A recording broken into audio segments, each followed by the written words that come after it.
اس رات دسمبر کی ہوا میں ہلکی سی خنکی تھی، مگر بھوپال کے اوپر پھیلا ہوا سناٹا اس خنکی سے کہیں زیادہ خوفناک تھا۔ بھوپال جنکشن کا اسٹیشن آہستہ آہستہ رات کے آخری پہر کی طرف بڑھ رہا تھا۔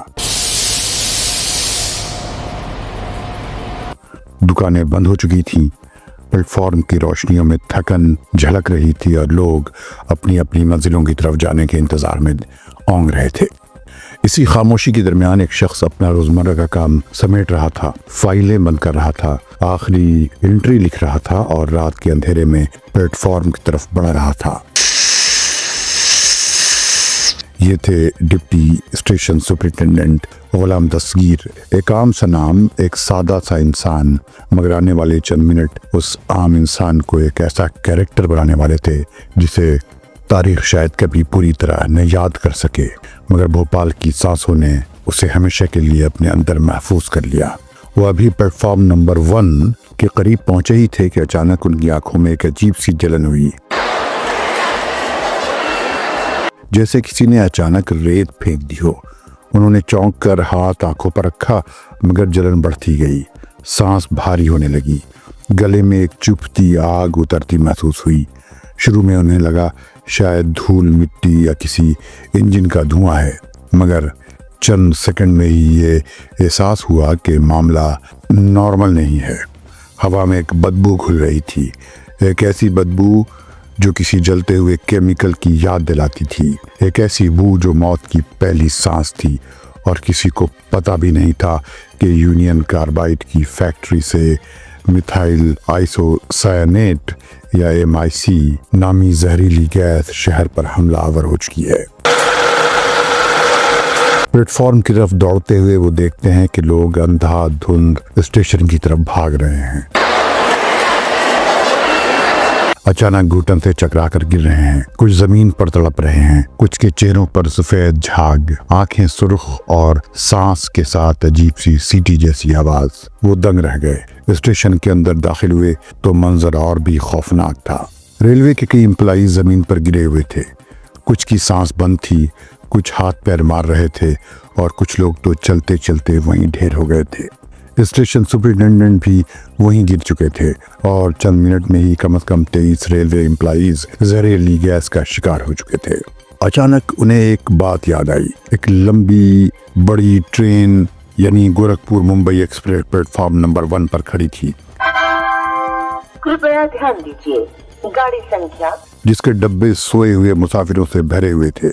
انہیں نہیں معلوم تھا کہ اگر وہ چند منٹ اور وہیں کھڑی رہی تو MIC گیس ان ڈبوں میں ایسے داخل ہوگی جیسے پانی کسی سوراخ سے بھر جائے، اور سینکڑوں مرد، عورتیں اور بچے اپنی نیند ہی میں مر جائیں۔ اس لمحے دستگیر صاحب کے سامنے 2 راستے تھے، ایک وہ جو ریلوے پروٹوکول بتاتا تھا، یعنی بغیر کلیئرنس یا سگنل کے ٹرین نہیں چل سکتی، دوسرا وہ جسے انسانیت کہتی ہے، اگر ٹرین ابھی نہ نکلی تو سب ختم ہو جائیں گے۔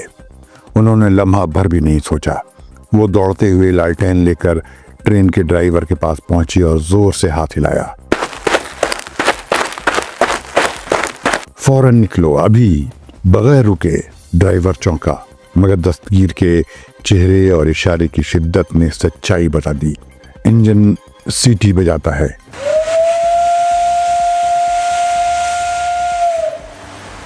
پہیے حرکت میں آتے ہیں اور چند سیکنڈ میں ٹرین بھوپال اسٹیشن چھوڑ دیتی ہے۔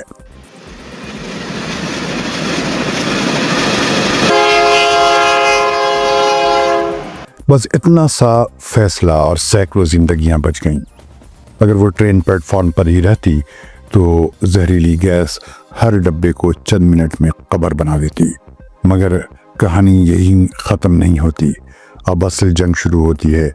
دستگیر صاحب جانتے تھے کہ اگلے چند منٹوں میں ایسٹ اور ویسٹ دونوں طرف سے کئی ٹرینیں بھوپال کی طرف بڑھ رہی تھیں۔ ہو جانے والی کچھ ہی سمے میں پلیٹ فارم کرمانک پر آ رہی ہے۔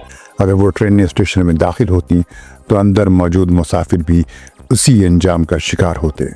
انہوں نے فوراً وائرلیس کمیونیکیشن سسٹم اٹھایا اور انجانے میں بیٹھے ریلوے آپریٹرز کو چیخ کر پیغام دیا، stop all incoming trains, Bhopal is in danger, gas leak, don't enter the station at any cost.